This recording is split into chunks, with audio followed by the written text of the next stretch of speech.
nervous on the surface, I look fine. My brain feels heavy, my traumatized mind. And I'm so tired, I can't feel my eyes. Whoa, whoa. I'm petty, but I know how to lie. I feel feelings that I can't describe. I'm not breathing, but I'm still alive. Whoa, whoa. But I think I'll be alright, 'cause I'm not giving up, I'm not giving up yet. I feel that it's my time, so I'ma give it everything. I'ma give it everything I got. So I'ma give it everything, I'ma give it everything I got. I'ma give it everything, I'ma give it everything I got.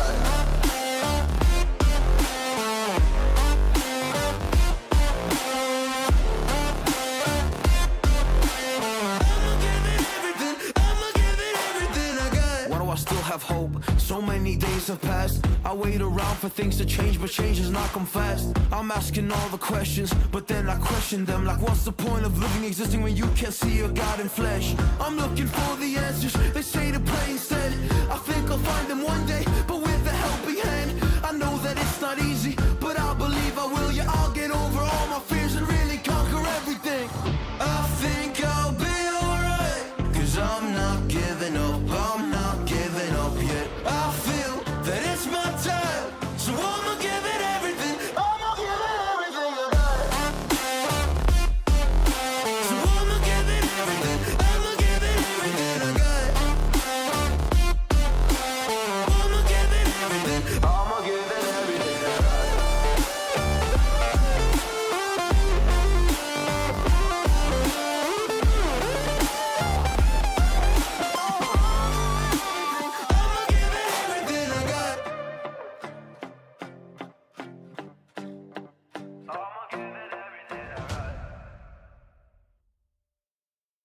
I ended up coming on after 2.5 hours, luckily, because my generator wouldn't start. Could have borrowed mine. And last time I had, well, because I had forgotten, it'd been like 2 years since I'd used it, so I'm pretty sure the gas is bad in it. Stop. Well, take this opportunity to say good morning to everybody. Thanks for joining on the stream. Okay, good morning, everybody. We're gonna do an ODZentury, or at least some of it anyway. I don't think I'll be doing all of it, but we'll see. Hang with as long as I can. Is Mike? Yeah, Mike's the automatic leader, right? Yes. Yes. Yeah, it's in the list of orders, it's him, me, and then you. The people that are turning up for it, at least, anyway.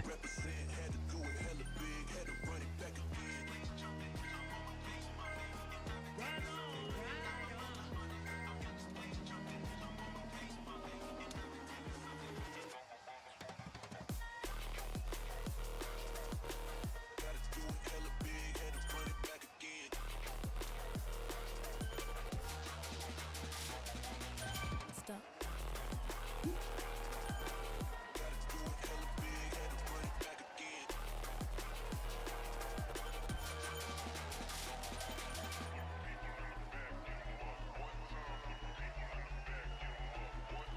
Yeah, last time I had taken my, what's all this background noise I'm getting?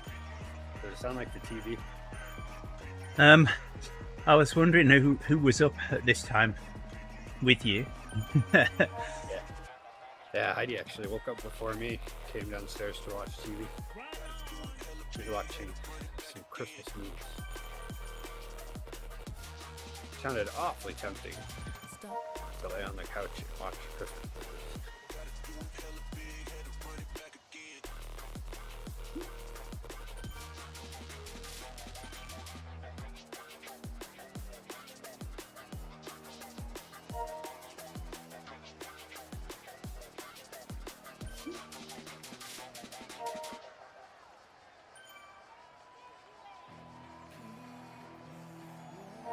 You got an unruly crowd. They're going to be a zapped crowd soon. I don't know what's going on. I'm pedaling and pulling away from Mike, and I'm only doing like 1.5 watts a kilo, and then easing Yeah, up me and too. then coming back to him. There we go. I think there's some catching up going on now. Yeah, I'm just behind. Typically, yeah, like with the pace bots, sometimes I'll end up ahead, and when I get ahead, it's almost hard to get back with them until Yeah. I reach them, and then all of a sudden they blast by me, and then now I'm at the back of the pack. Yeah.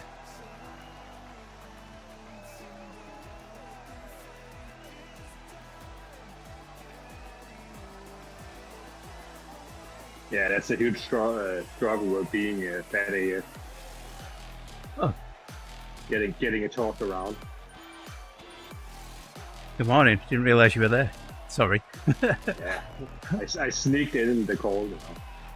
You did. I didn't even hear the noise to say that someone had joined the joined Discord. That was sneaky.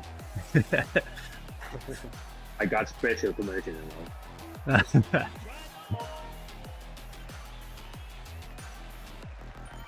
I recently destroyed my Swift shifting thing controller. Oh no. I bought it in March and it's dead like 3 weeks ago. Huh. Apparently it doesn't like sweat very much. No, they do not like sweat at all. But that said, Something like my first set of Swift Play controllers came to me free of charge from somebody that sweated quite a bit. And long story short, I fixed them by basically just taking them apart and cleaning them out. Yeah. Yeah, but sometimes when you take apart seals, it just doesn't seal very well after you put it together sometimes. Well, there aren't really any seals. They just rely on the fact that they're pointing in a particular direction to. There's actually a hole in the bottom of them to let sweat out if it does get in. So, Well, that's a mission of failure, isn't that right? yeah. I feel like, I'm on the Zwift ride, and the controllers that come on this, they're sealed. It's all just like Because it's a hassle to change, so it's too expensive to send in the whole trailer or bike. I think this comes off. It's like a hood set, essentially. It like hooks onto the bars like hoods do. And so you can switch out the handlebars because they're very uncomfortable. But yeah, it's definitely like the buttons just have that. All of it has the rubber coating over the top of it. And then there's no way for sweat to get in between the buttons. Yeah, I don't know. I just have some very corrosive sweat as well, which doesn't help.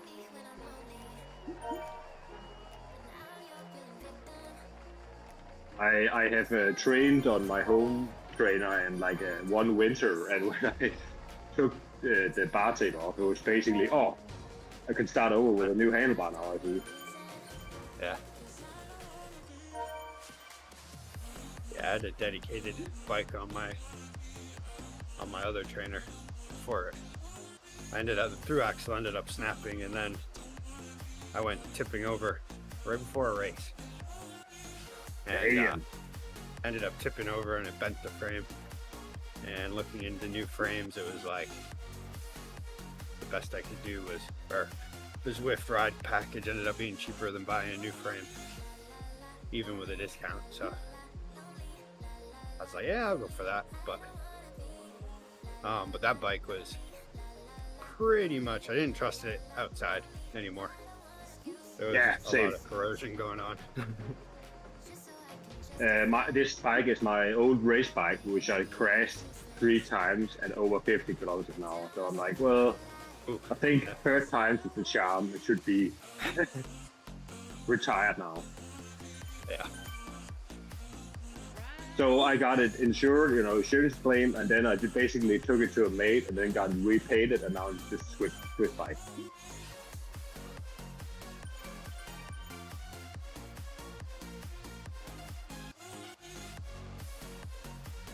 Well, I have to say that in this, I think it's the Christmas thing, that the eagerness is hitting people really hard.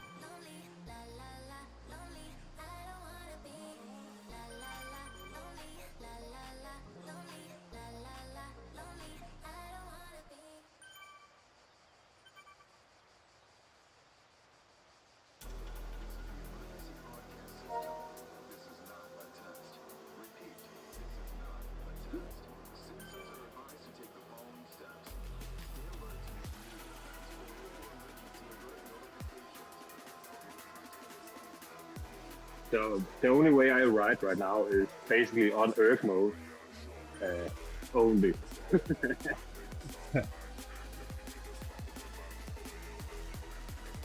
Because of course I converted to a one by setup, so I can't like put a cassette on. Yeah. Got a 3D print running at the moment, so I've got to keep an eye on my my printer.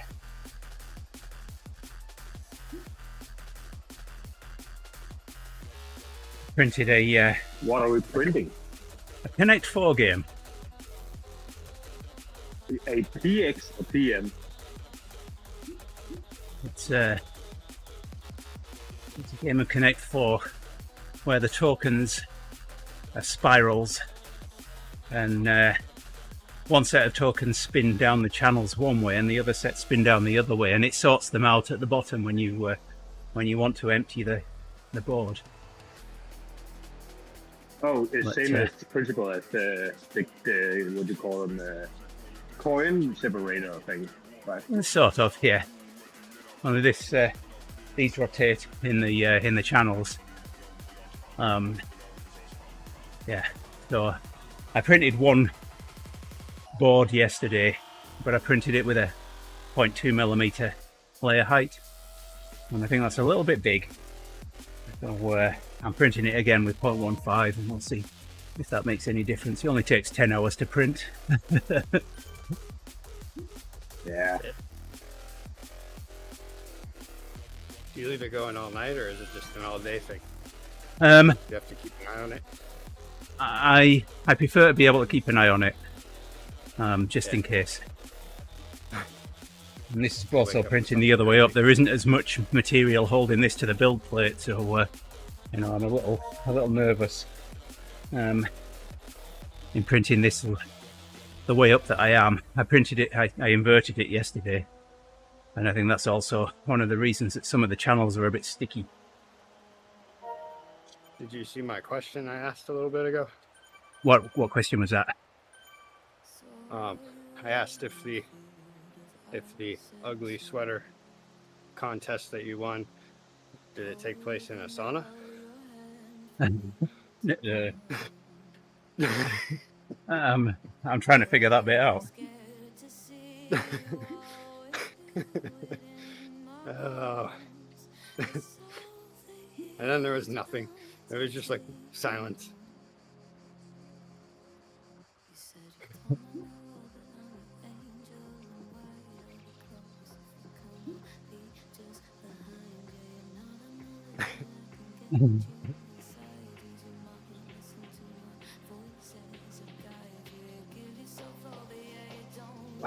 It's super hard keeping a steady pace when it's like, oh, I do 2 watts per kilo. Now I'm near the fence. Very nice. Yeah, I've been bouncing around a little. Not paying attention. It's warm in here.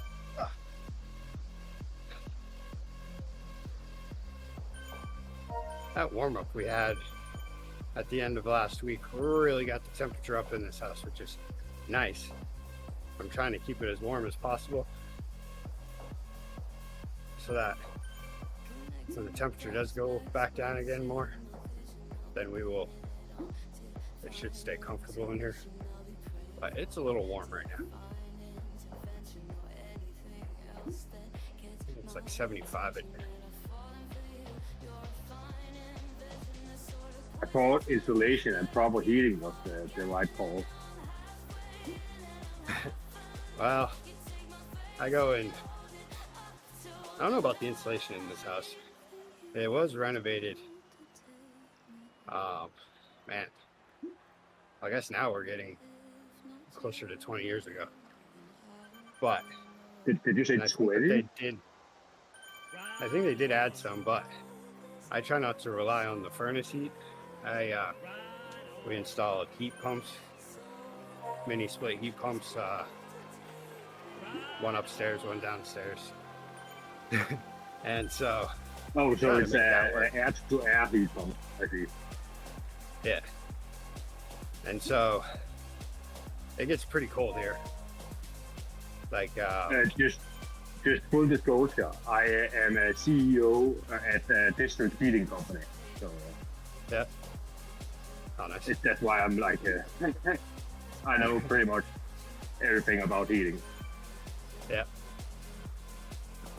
So yeah, usually I keep my furnace temperature. I have a forced hot air furnace that it runs off of propane. And so the goal is to try to like use one tank of propane, make one tank of propane last all winter. So I'll keep it You live out in the countryside or in the city? in the city. And there isn't there like a, what you call it, Natural gas mains or something? That is an option.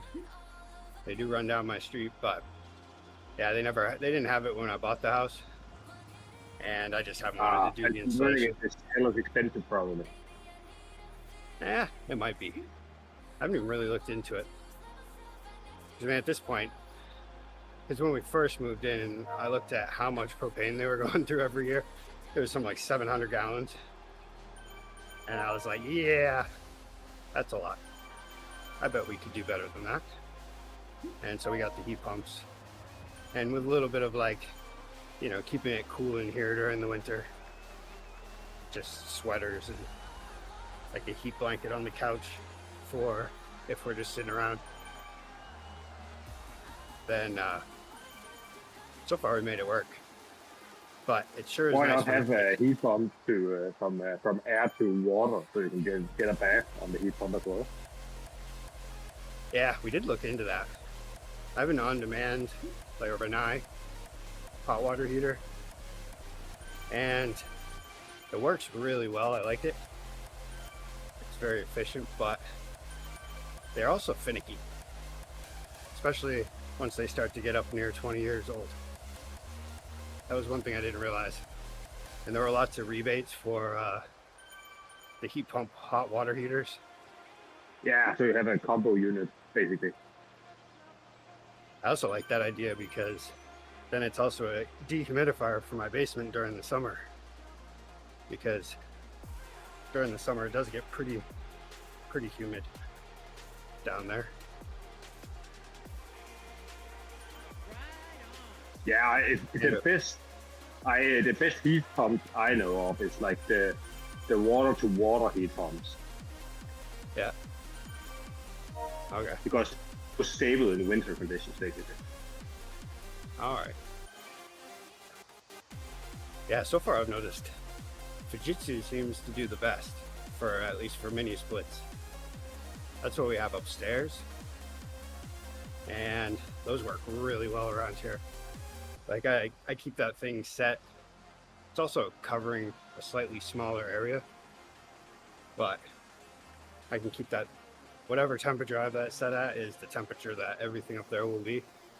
Whereas I have a Daikin that's bigger downstairs, and I just keep that one cranked up once it gets cold and just leave it there. But yeah, but the efficiency must be super reach bad on the big one then. I don't know how your electric bill looks like, but you usually have a reflection if you run it at 100%. it's really not too bad, considering. The way I always look at it is Consider. it's pretty good. It's definitely a whole lot less than if we were buying propane to heat with. And it's a really, with the propane heater, it's just like it's just dry air, and I don't like that forced hot air. It's great for if like, you know, it's below 0 Fahrenheit outside, and so the heat pump's barely keeping up, and so it's nice to be able to like just turn it up real quick, let it heat the house up, and then turn it back down again. It's good for like on-demand heat. So I noticed once we get the temperature of the house up a bit, then it tends to kind of stay there throughout the day.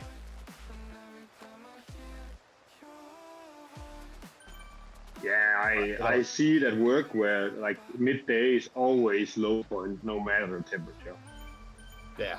And that's because sun bring in pretty many watts of heating in itself, even though it's -degrees outside. I also noticed the way you set the fans makes a big difference, or the fins. Like I had mine facing down, and then realized, what am I doing?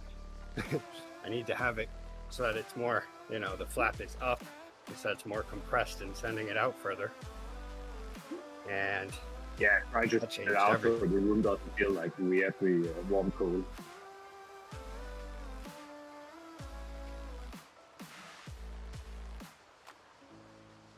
It's like all these things every year that I have to remember because I get so used to cooling. They're absolutely amazing as air conditioners.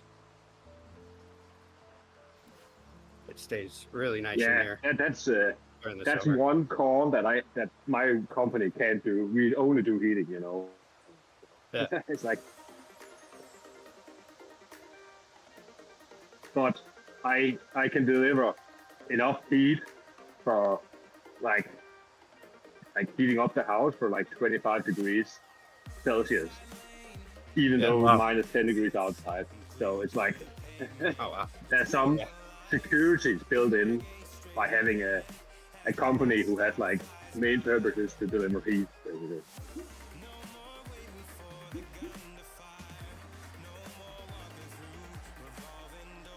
But here in Denmark, or basically Europe, electricity prices are actually quite high comparable to US. So that's why the efficiency is actually super important for the Europeans, basically.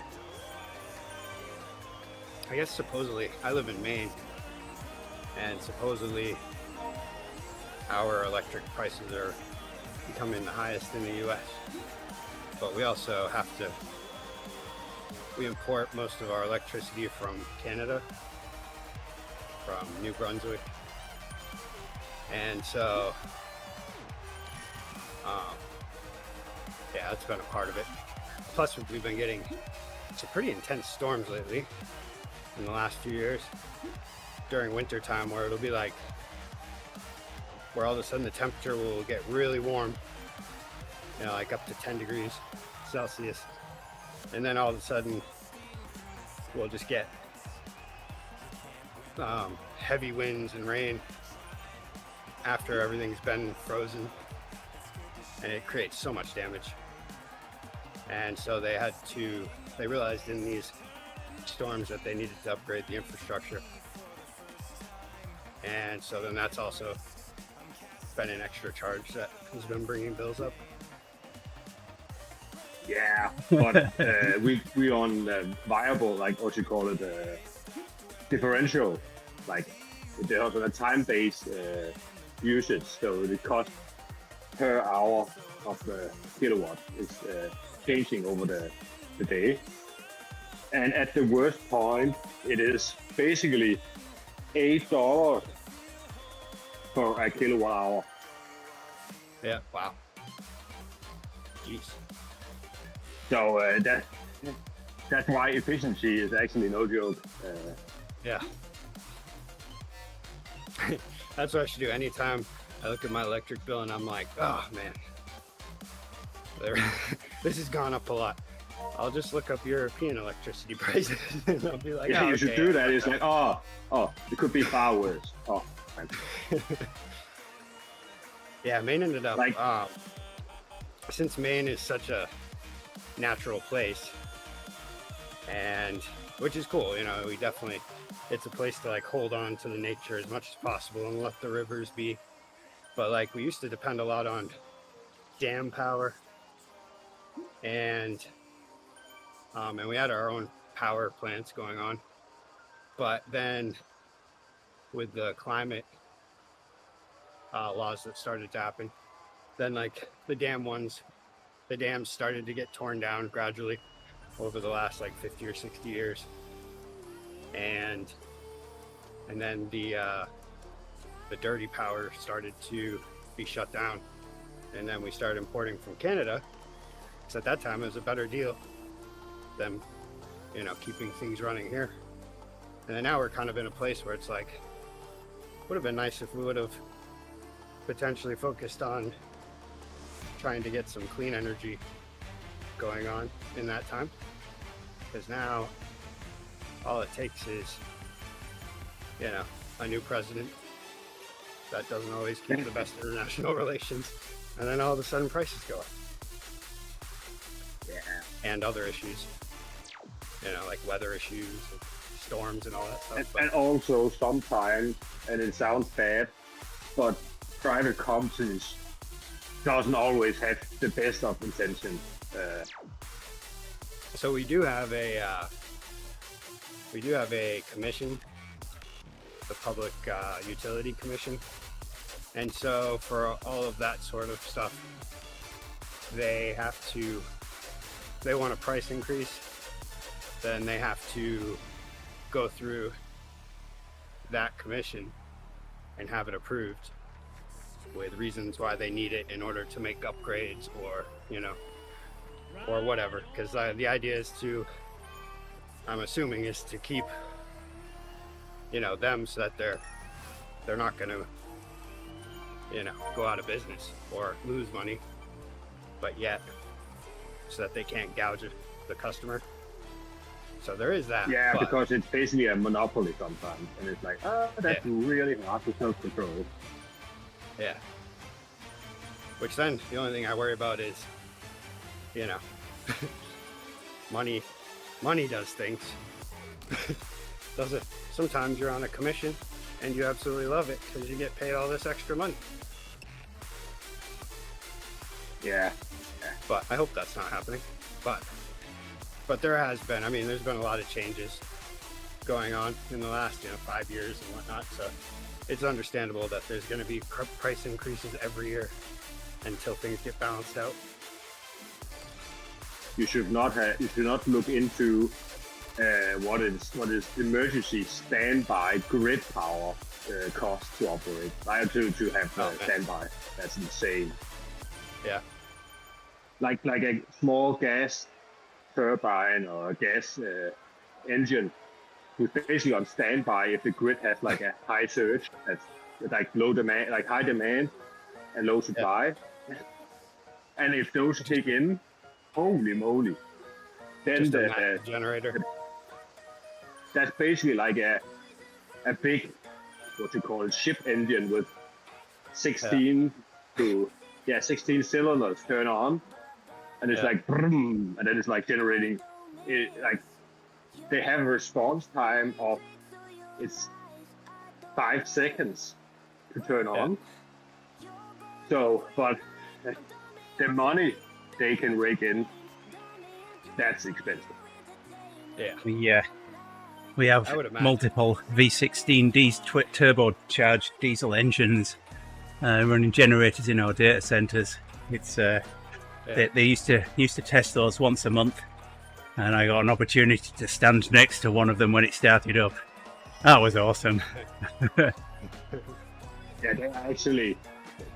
they are a little more oomphy. Yeah, hearing that turbo spin up, oh my. Recently, in the last couple of years, they ended up, I don't think they're that big, but they installed these massive generators outside of all of the schools in this school district, which I can only imagine how much that cost. But and I would ask why Yeah, I don't know. That's the thing too, because it's like if the power's out, they're probably just going to cancel school because life's a mess. When we had the storm 2 years ago, it was around this time, and like pretty much the whole city was out of power, all the surrounding areas. Like to have the city be out of power, have no power for there's like 3 or 4 days, that's a really bad situation. That's a lot of damage. And so, but they just, I don't believe they had school during that time.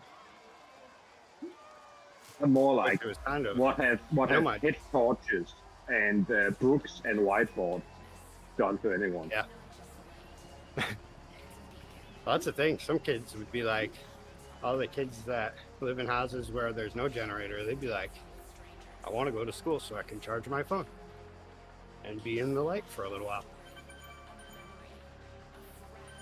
Wow. Attendance spike all of a sudden. Damn. Especially this time of year where it's just like gets light so much later, dark so much earlier. The funny part is that Horrible. I'm not considered very north in Denmark, like on the globe, but comparable to you, I'm basically at the border to Canada. That's where I live. Yeah, it's funny because the latitude here is about the same. It's on the same latitude as Bordeaux, France, but Yeah, and France is considered middle. yeah, our weather is a lot like, is more comparable, at least during the winter, it's more comparable to like southern Norway. And so it's like even going through spring, if I look at like Hey there, Daniel. those southern Norway temperatures, it's always pretty much the same as here. It's just we tend to like warm up a lot more during the summer, and we the difference spring is a little is better. landlocked versus sea access, Yeah. basically. Exactly, yeah. But yet if you go to the coast of Maine, their weather is a lot like that, where it's like anytime during the summer it could be, in the 90s, that's like 30s Celsius, and then but if you go to the coast, you're dropping like quite a bit. It'll be like at that 20 point. degrees Celsius, something like. Oh, it's chilly out here, geez. But then that depends on, is the wind coming off the land, because then they'll get really hot on those days. But then of course if it comes You'll in get off the cooked. ocean. But it's usually pretty nice to head down to, we have Acadia National Park here. Great place to ride other than the insane amount of traffic going around the park. But there's some really nice climbs and stuff. And if you get there early enough and beat the traffic, even with the traffic, it's still kind of fun. But yeah, it'll be nice sometimes to go there and cool off. Especially there's this one Cadillac Mountain. It's not that tall, but it's enough that once you get to the top, it is a little cooler. Because that's just an island, like Hey there, Trey. right off the coast. And it just has all these mountains on it. It's really nice. We've got Daniel on the stream chat asking if we have another Dane in the on Discord. I'm not in Discord. I was never discovered. I was never here. I deny everything.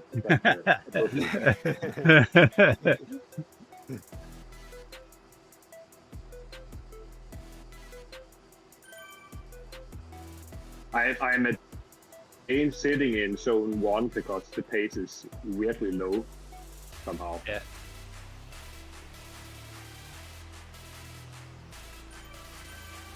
Man, I'm still trying to get my fitness back.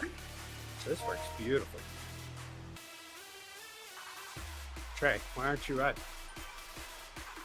I saw you were signed Yeah, up. this is a bit late in the day for you, Trey, isn't it? Uh-oh. Andy just all planted the a bad idea, although we are after late join now. Oh, yeah, he was signed up. He chose the blue pill.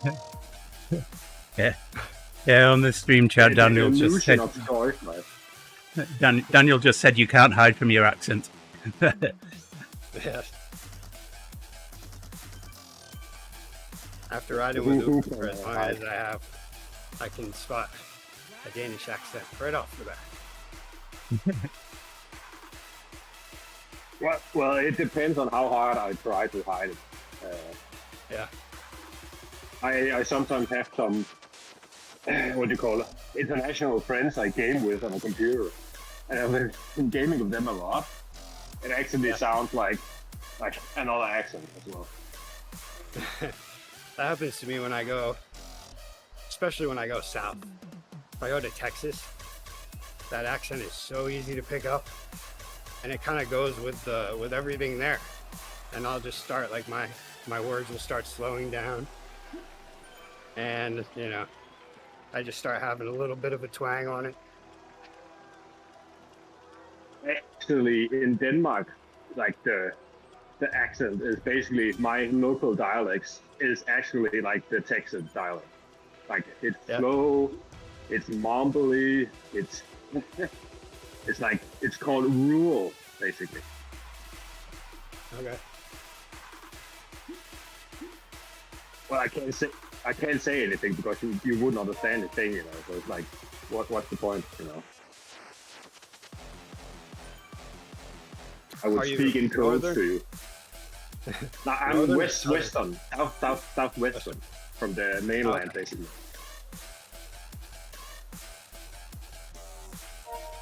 So what are you going to do instead now, Trey? Like, Sorry, go ahead.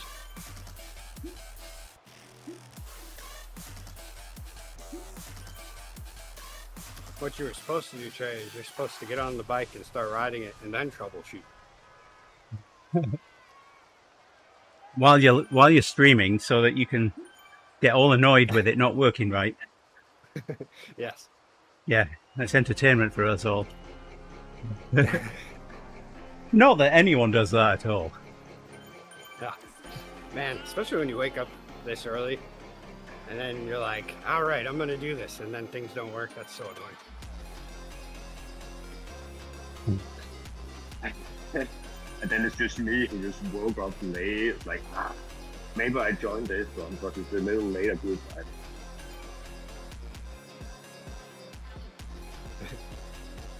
For me, it's 12 o'clock right now, midday. Yeah.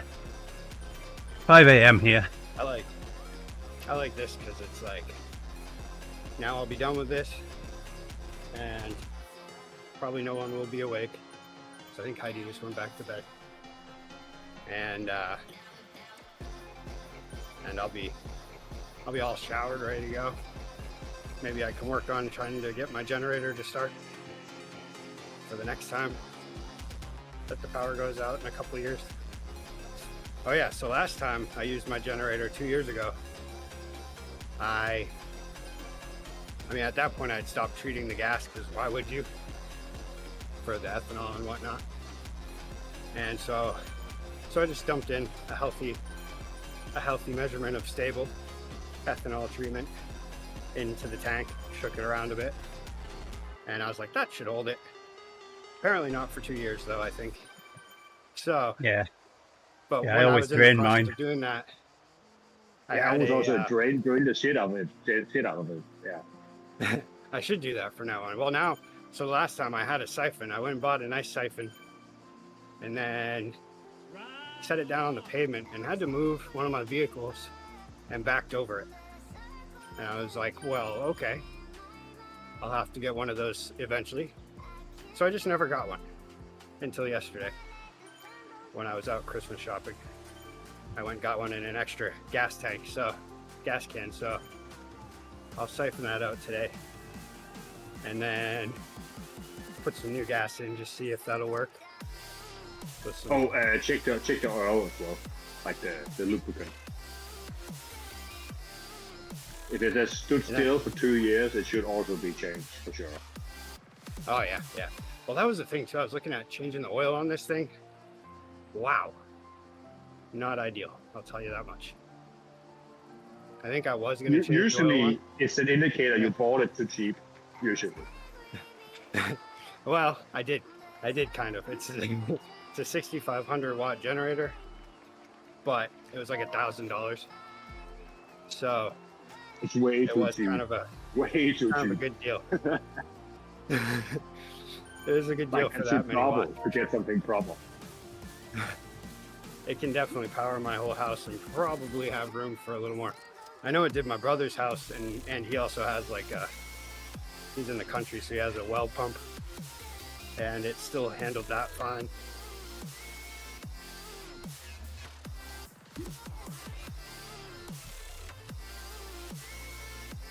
But yeah, I'm hoping nothing's all gummed up. And it also weighs an insane amount, of course. So I think it's set up so that you have to get it in the air in order to drain it. So I'll have to come up with some sort of a system to get it suspended. I would say a engine like a lift could actually work perfectly for that.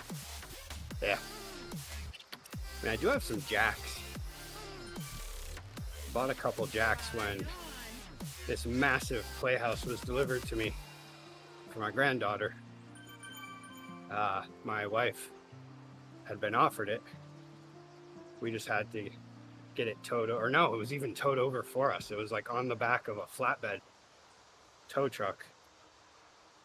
And she let me know the night before. She was like, don't forget that playhouse is showing up. And I was like, what? What playhouse? And so it showed up in the rain, and the ground was muddy, and it was right before winter was starting. And so I just left it for 1 year. And then in the spring went out and jacked it up, tried to get it as level as possible, and tried to put some sort of a foundation underneath it with blocks and stuff. That's the best I could do. But this thing is like, it's a mini home. It's not like a playhouse. It is a stick built. It's more like a shed that you could probably squeeze a compact car in there if it had an opening big enough. Yes, a non-American car. Yes, a Euro car. Yes, exactly. Yeah. Or I guess here we'd just say a Honda Fit.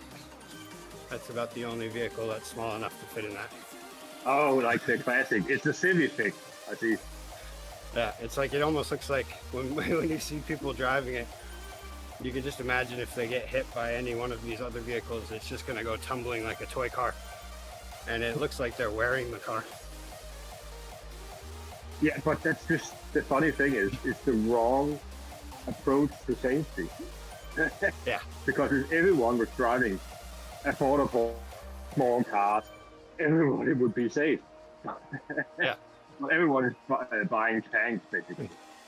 Yeah, instead it's like, now all of a sudden you can get a tank that's just as fuel efficient as what a regular car used to be 10 years ago. So it's like, yeah, why not? I'll get this, and I'll be able to haul everything. They finally switched around the prefixes of the units. So now it's not how many liters it uses per mile, it's miles per liter, you know. Yeah. Yeah, my wife's Durango is the opposite way around. It's not miles per gallon, it's liters per 100 kilometers. What? Yeah. Those things have a big engine in them. That's like what, a V8 engine? No, this is a 3.6 V6. Oh, okay.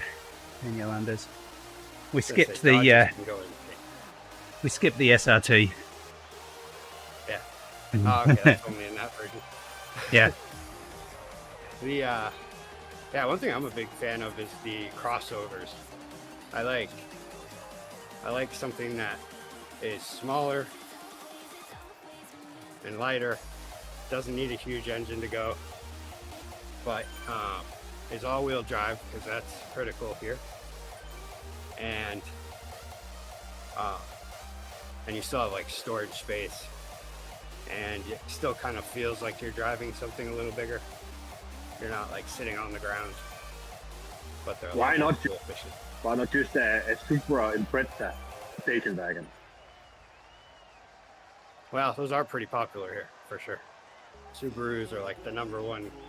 It's like it's either Subarus or Toyota Tacomas. Which I don't know if they're called that in Europe, but just that Toyota Nope. truck. But they don't sell it in Denmark anyway, so it's fine. Like many of There's the actually American-specific models can legally be sold in Europe because they're not safe enough for European roads. yeah. Oh, isn't that typical?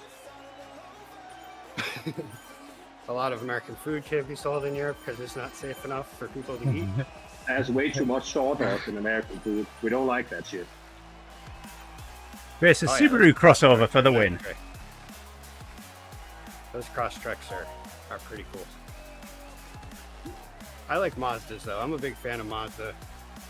I have a Mazda 6 now, and we're getting up on almost to 200,000 miles, and we really haven't had any serious repairs. Had like brakes, obviously, and the normal stuff. We had to replace the belt twice, and just recently had to do front control arms. I think that's because of both of my vehicles actually needed it at the same time. I think it's because my driveway is steep and my street is narrow. So when you pull out, when you're backing out, you have to really crank the wheel to stay on the street. And I think when you reach the bottom of my driveway where the hill is, then it's just kind of is a bit of stress on the control arms. It gets a giant clonk in a extremely like adverse position, Yeah. and it's just not built for that in the long term. And then, but the Mazda seems to handle it longer. My other one's a Ford Edge, which is kind of like a crossover, I guess, a mini SUV in a way. And Well, Ford's reputation here in Europe ain't the greatest, just saying. they're all-wheel drive on the Ford. It's beautiful. Like I can just pull in slowly and just creep right up, no matter how much snow is there or ice. But with the Mazda, it's front-wheel drive, so we get studded snow tires on every year, and it'll struggle sometimes if there's some snow or ice on there. So sometimes you have to really kind of get some momentum going and just kind of slide the front into the driveway and just gun it all the way up.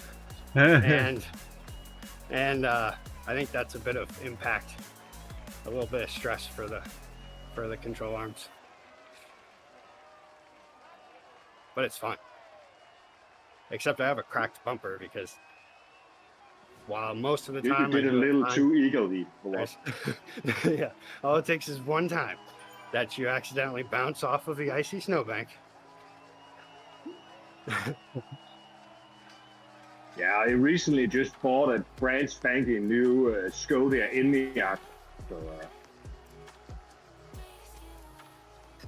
I actually don't know if they sell them in USA. I'm I aware of haven't them. seen any Skodas here. I'm not saying that there aren't any, but Yeah, there's probably some collector that has them. so I used to have a Citroen Xantia when I lived in the UK, and I had that much room in the container that they loaded everything into that I could have put the car in there if I'd really wanted to. You should have. Yeah, French cars are practical most of the time. Not beautiful, but practical. Yes, I like that.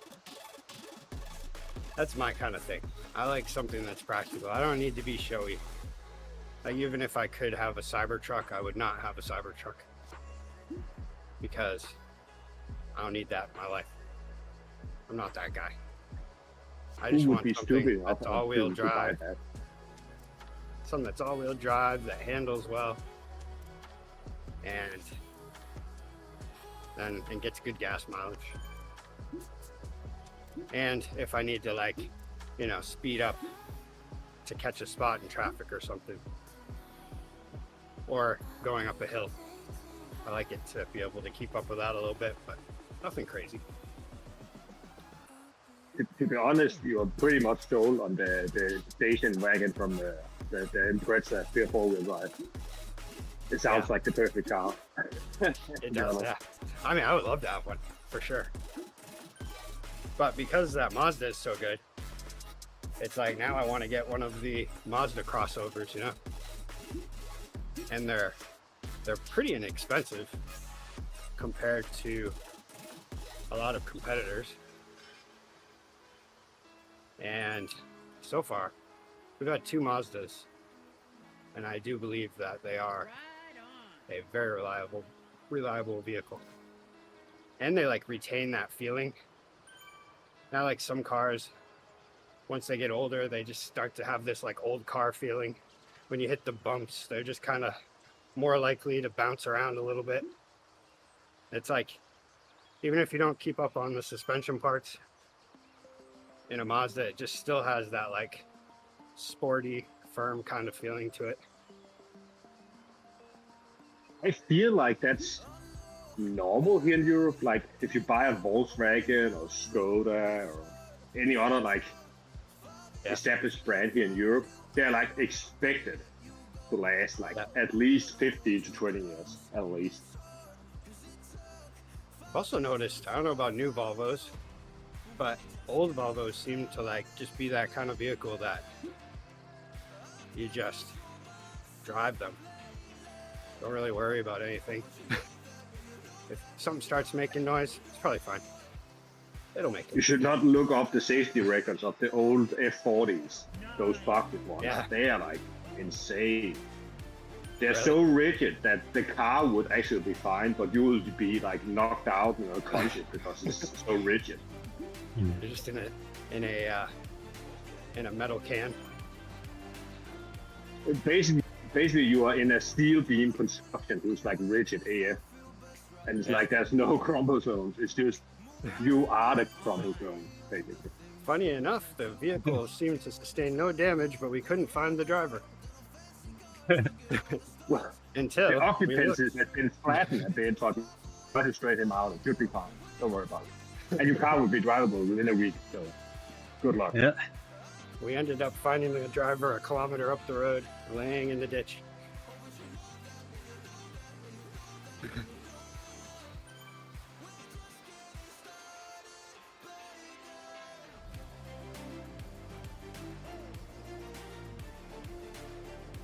That'd be quite a trip, going a kilometer down the road after hitting something.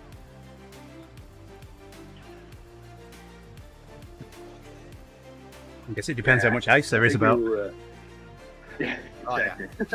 So if you hit this thing, so if you do a coffee stop next to your buddy while you're in this Volvo and you hit something,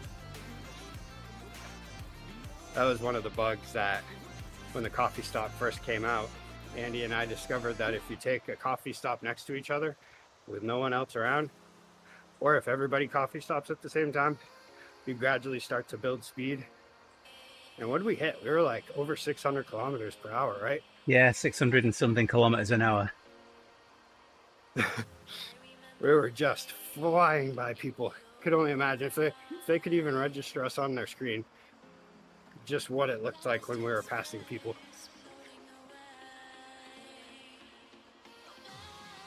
Yeah, it would have been kind of silly. Yeah, they fixed it now. They max it out at 60 kilometers an hour. Well, that's also bloody fast if it's uphill. Oh, yeah. Yeah. Yeah, I mean, we even had it happen on going up the Alp. We had a 29-minute Alp once. Jerry and I did. Yeah. Damn. The only problem was I noticed every time I do that, I can't remember. There was something I was working towards on another app, and every time I do that, then I get the cone of shame, and it wouldn't send my data to that app. So if I So if I had done a long ride and then we decided to do it, after a couple times I learned, wait, no, I'm not doing this. I need this information. But I do get it. Like, if an app sees that your max speed was over 600 kilometers per hour, it does question the validity of that data.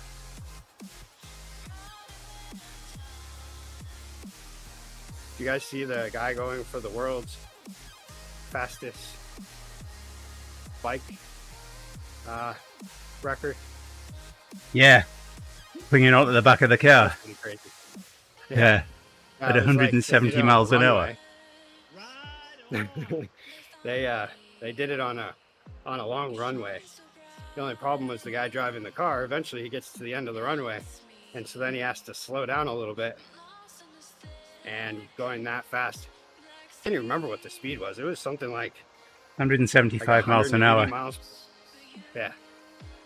And so at that speed, it was like when that guy slowed down to take the corner, then the guy on the bike, which he was in like a big aerodynamic shield that was built on the back of the car so that he would have, you know, no resistance or little resistance. And so he's riding so close to it that when that guy touched his brakes, he was just immediately on the back of the car and holding on to this pole, and the bike was still stuck to him, dragging along behind him. Then eventually he got rid of it, and then he's just like, his feet are like scraping against the ground, and he's trying to hold on. And the guy didn't realize yet that was driving, so he went after the corner. He sped back up again, and the guy had to pound the window to get him to stop. Seemed pretty intense. Well, it's no health and safety when you do it on your off time, so don't worry about it. Yeah. Yeah, pretty much once the guy came to a stop, he just immediately fell onto his back and just laid there. That must have been pretty intense though. But he did reach it, 175 miles per hour.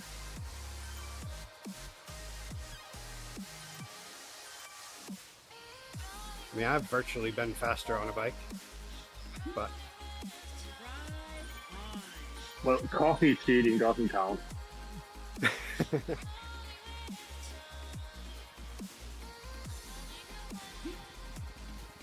I do love that though. I think that the fastest speed Whenever- I ever reached was 74 miles, Yeah. kilometers an hour. Yeah, that's pretty fast. I think my top, I don't know what my top is. It's definitely somewhere in the mid to high 40 mile per hour zone. I don't think I've ever reached 50. Because usually by then I've touched the brakes a little bit. I get scared. Bike just does not feel like it wants to go that fast. My bike's meant for climbing, not going that fast. I did 42 miles an hour with Living Hope. there. I did 42 miles an hour downhill with Hope on the back of me. Yeah. Oh, she On the was trailer. laughing. She was laughing and giggling and shrieking and all the way down that descent. You know, people walking up the climb were looking around and big grins on their faces when they saw what was happening. Just that sound of a child's voice laughing and Yeah. screeching, flying Yeah. by you at 42, just meow. Oh, fun memory. Yeah, my kid is a little young to do that. Oh. Nonsense. The little shit is only 6 months now. Oh, okay. Never too young. That's why my daughter would not go down slides for the longest time. Because when she first learned how to walk, I took her to the playground. And I'm not one to force, but I'm also not one to be like, don't do that. Be careful, you know. I would just follow around and be there to save her before she ruined herself. And so I was taking a video at one point because she just looked so cute, like learning how to walk and like getting up or walking over the top of this playground area. she's stepping over stuff. And then she comes to the slide and I'm like, uh-oh, is she gonna do it? And I'm like, well, whatever, it's a slide. It's fine. And I wish I still had the video. It's on one of my old phones. But she comes to the edge of the slide and just walks right off of it. No preparation to slide. And just disappears out of sight. So I run up and look down just in time to see her like launch right off the end of the slide and just land on the ground. And she just kind of looked back at me and was shocked for a little bit and then started crying. And so I came down and, you know, tried to do the whole, oh, it's not that big of a deal. You did a great job. Look at that. It didn't work. Didn't matter. She would not go on a slide until she was like 6. Yeah, that's the she's still a little scared of water slides. There's the Rocket, Learn which is lesson. in one of the parks, which is just a huge climbing frame for the kids, and then some really long slides, fully enclosed slides, down to the ground. And as a young kid, Hope climbed up to the top of that, but she absolutely refused to go down the slide. Wouldn't do it. Yeah. I ended up having to climb up there to help her down. Yeah, Lily. Yeah, that was the thing with Grace. I would always try to like, never tell her to do it necessarily, but I'd always, you know, try to encourage it. And then she'd be like, all right, I'm gonna go do it. And then she'd get up there and it'd be like, nope, not happening. But Lily, my granddaughter, she's totally different. She was like, she's one of those kids that like started walking at 8 months and was already climbing stuff on the playground, like climbing those walls and going down the slide. And like the other day, she was over here and staying with us for the weekend, and it was right before bed. And so we had been doing some laundry and it was just kind of like in a pile on the floor at the foot of the bed, waiting to be folded. And this child goes in there, stands on the back of the bed, and she's just like looking at me like laughing or whatever. She has a very mischievous way about her. And all of a sudden she just spreads her arms out and just swan dives towards the clothes. I was right there, so I caught her in midair. And I'm like, what are you doing? and she just started laughing. But it was like, wow, she was really gonna dive headfirst into that pile of clothes and just trust that it was gonna not snap her neck.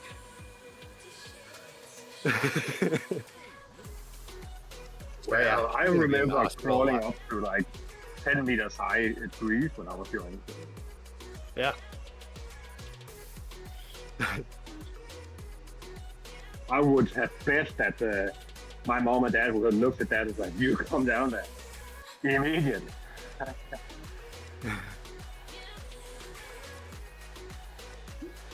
Yeah, this kid, it's like, of course, with that boldness that I like, you know, my daughter was great. She was like an absolutely amazing kid. She just knew boundaries. She knew you could like leave her in her room while you went to like wash the dishes or something and come back and she would just be doing, you know, coloring in the lines and just not coloring anywhere else. Whereas Lily, you come in and she's like created a mural on the wall. And it's you just never know what she's gotten into next. But she definitely has that boldness that I think she'll do well in sports and just general tomfoolery. But man, she's also gonna be a tough one. She has to find out what the wrong thing is. She can't just hear it and understand that, okay, I won't do that. She's like, you sure? I'm gonna see.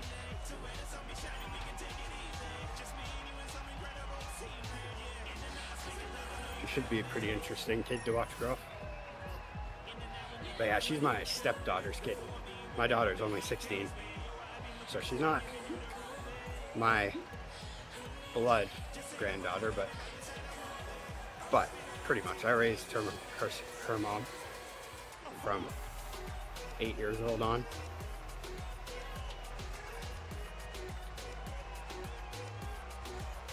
Yeah, I recently got a new stepdad as well. Oh, really? Mom's still out Yeah. there hitting the market, huh? Yeah, but that's a good thing, I think. Yeah. Yeah, my mom, I mean, I recently got one too, but now also my mom has another divorce. So that didn't work out. But, so now she's alone.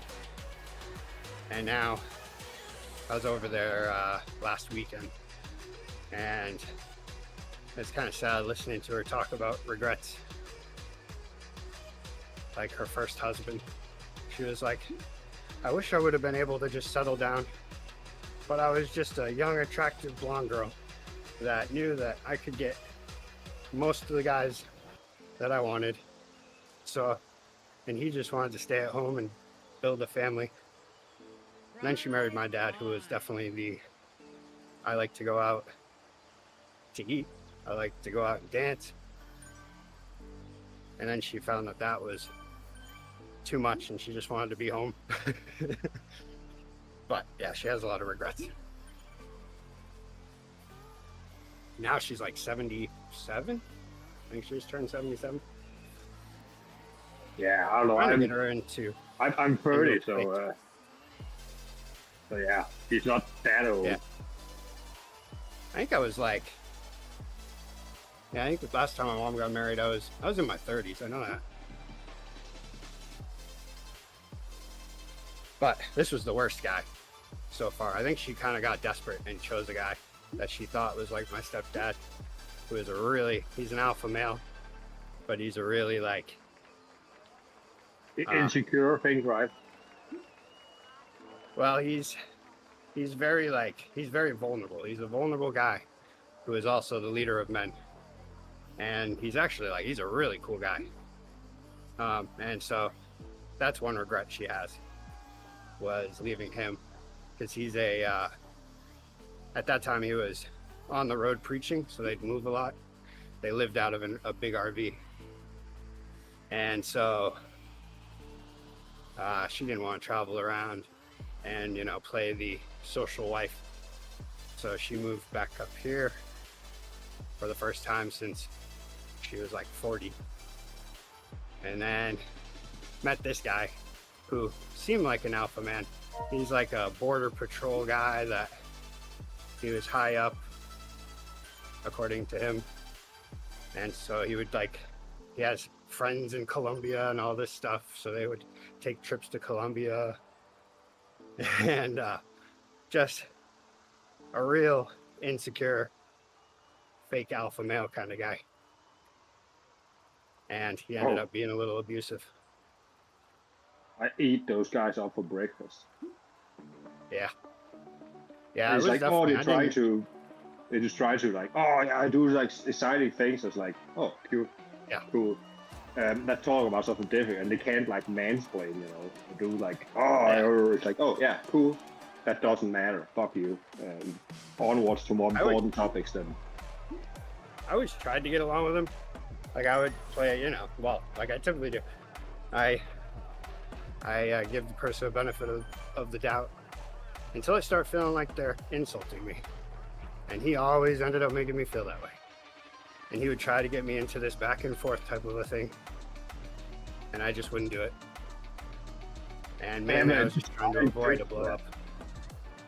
You just become a giant nerd, like just talk super detail. And he's like, oh, this is boring.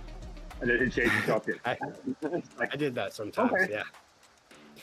He got along well with my brother, because my brother's he's the kind of guy that goes into any group of people, and by the end of it, especially if there's drinks involved, which he doesn't drink anymore, but when he did, he's now got people that are gonna get a hold of him for the rest of his life, send him Merry Christmas song and all that stuff. He's people inviting him over to their house afterwards. He's just one of those guys that is real easy to talk to, knows how to do it, and he really liked him, but because I could tell he's that's a man. And to me, to him, I wasn't a man because I don't do the typical man things. Yeah, But that's but at the same time, I funny, saw funny his viewpoint. kids, his sons were just like him, and his daughters were married to guys just like him. And so it was just a very like, I don't want my daughter like that. I want my daughter to naturally want to go with someone who respects her all the time and puts her first. So I'll keep being myself. I usually, one of the descriptors for me is like I'm super intense in conversation. I go down like rabbit holes that nobody wants to talk about, and it's like, I don't give a fuck. Yeah, it reminds me of my brother-in-law is a lot like that. He's an entrepreneur in like in a lot of, he likes to do a lot of like modern technology startups and stuff. Like right now he's producing carbon nanotubes, but he's like one of those guys that everybody he meets, he starts a conversation with them, and it's always he knows a lot about a lot of things, and he can keep up a really good conversation and get into details that you're like, have you done this before? Like even with, I brew for a living, and even with that, it's like, you know, at first I go into it thinking I know more, and then by the end of it, I'm like, geez, does this guy know how to brew? Did he work at a brewery one time? He would like Kind of oh, crazy. what yeast do you use? Do you do cold brew or like do you do the ale, or are you like dark ale type of guy, or do you do the Belgian variants, or like? Oh, I do like Belgian beers. We don't make too many of those anymore. I don't know why, because I really do like Belgian. Do you do pilsners or just ale? Yeah, that's my favorite. I like pilsners, like a good So German you do pils. an under brew, right? A cold brew. Yeah. Or what you call them, like cold. Yeah, lager. Yeah, lager, or the what you call them, yeast, cold yeast, fermenting, right, or something like that. Yep. Yeah, and then we filter them afterwards before we condition them in the tank. That's it. From me, yes. But we also do IPAs and stuff because everybody thinks that's still, I mean, I guess it still is the market kind of, but I feel like it's changing. People are getting IPA'd out. So I'd really like to start bringing back Belgian styles. Because I love that.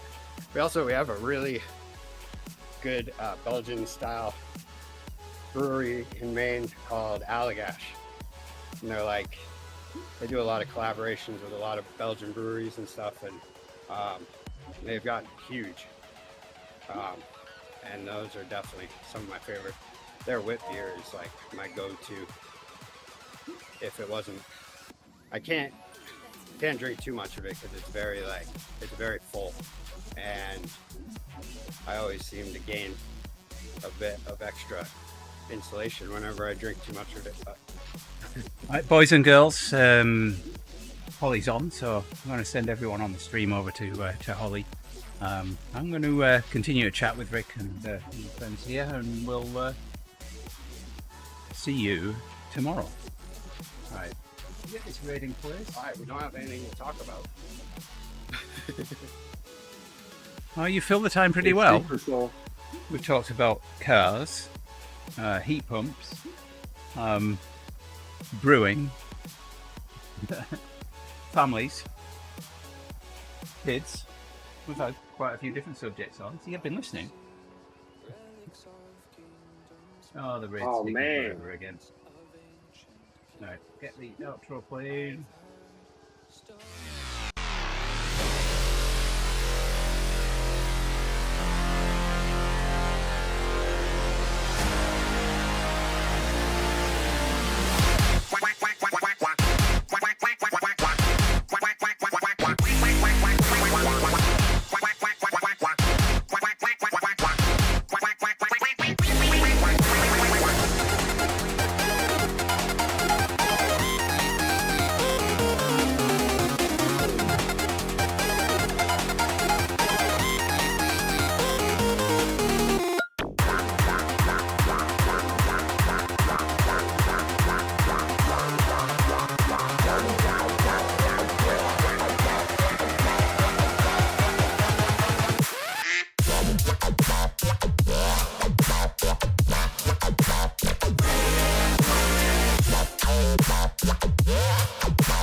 Bye.